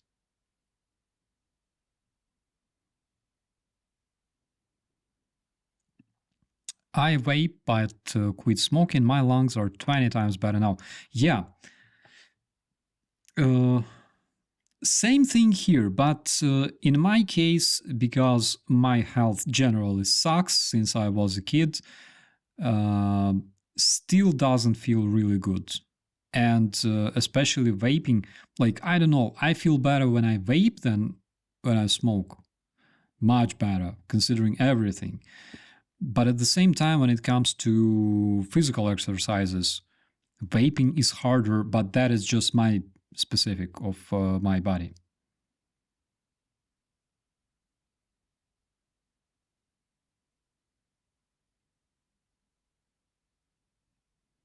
Ukraine getting more like America in the good ways. My friend, generally, we are not that different. Seriously. On the inside, we're all the same. Starsky, your channel, according to YouTube statistics, people watch from what countries? The top countries look like this. It's United States, Canada, Australia, Germany, Sweden.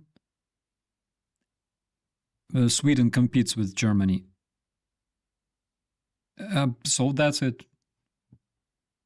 United Kingdom. So United States, United Kingdom, Canada, Australia, and Germany competes with Sweden. So that's top 6. Russians are like 0.02%. Apparently because they don't speak English much.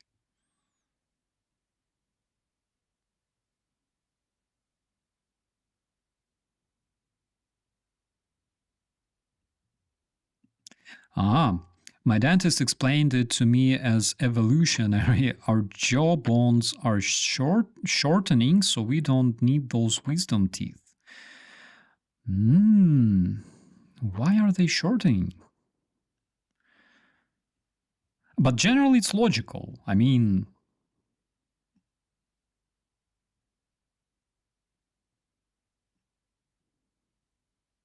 is cooking a hobby of yours?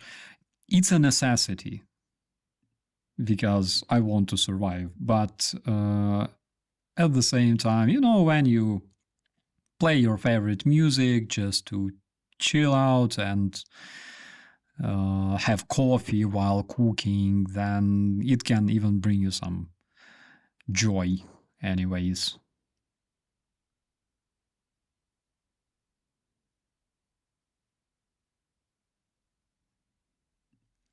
Russia 0.02, the same 3 paid Vatniks with 50.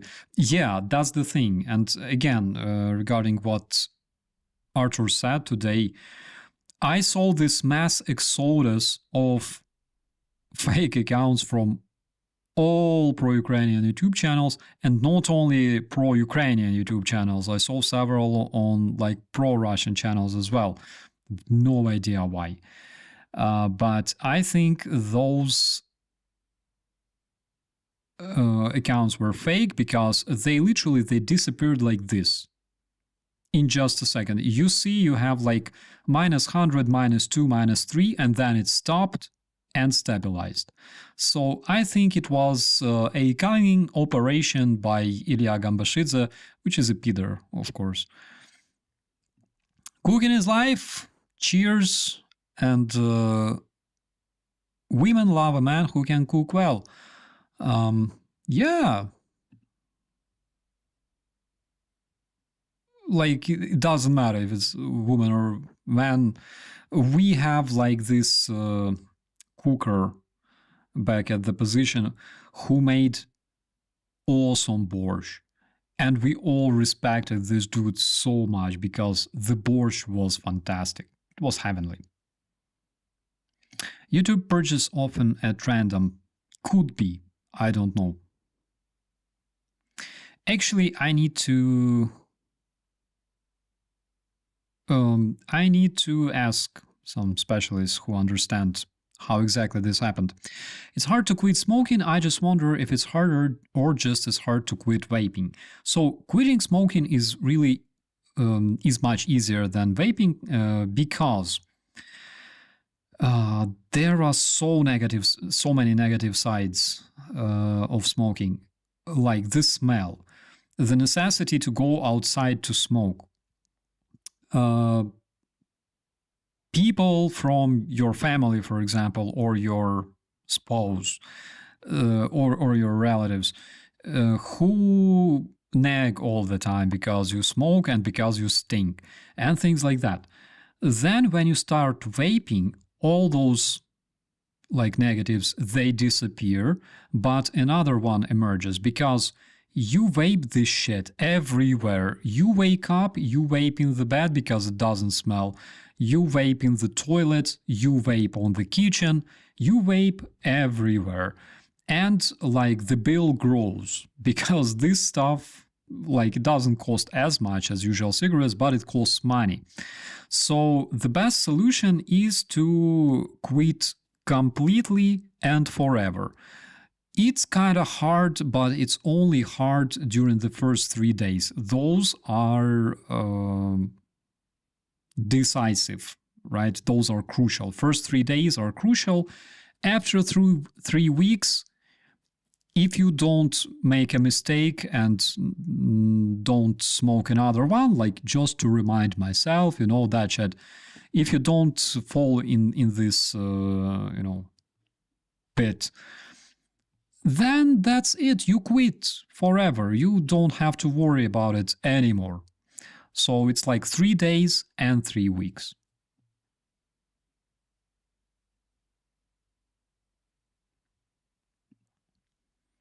After 3 years of getting to know you, I'm amazed at how much we have in common. Absolutely. Everybody does, my friend, because we are basically all the same. There's not much difference between any given nation on Earth.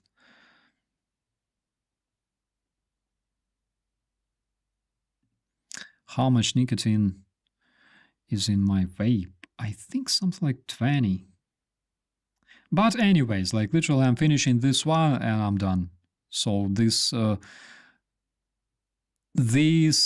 stream is also crucial, my friends, because I will be quitting after this stream. If you ever see me smoking, you can literally unsubscribe and tell me that I'm a piece of shit. I will deserve it. Okay, my friends. Why am I screaming? My dear friends, it's been 2 hours. I literally need to go and eat something because, again, I had breakfast like at 5 p.m. and now it's 9. Guys, it was a pleasure. I hope that you enjoyed our tiny beer with Operator Rehi. We'll see you next time. Tomorrow's Friday night. I really hope to invite some really cool guests. If it happens, I will be enormously happy. Guys, thank you so much. We'll see you later. Be safe and goodbye.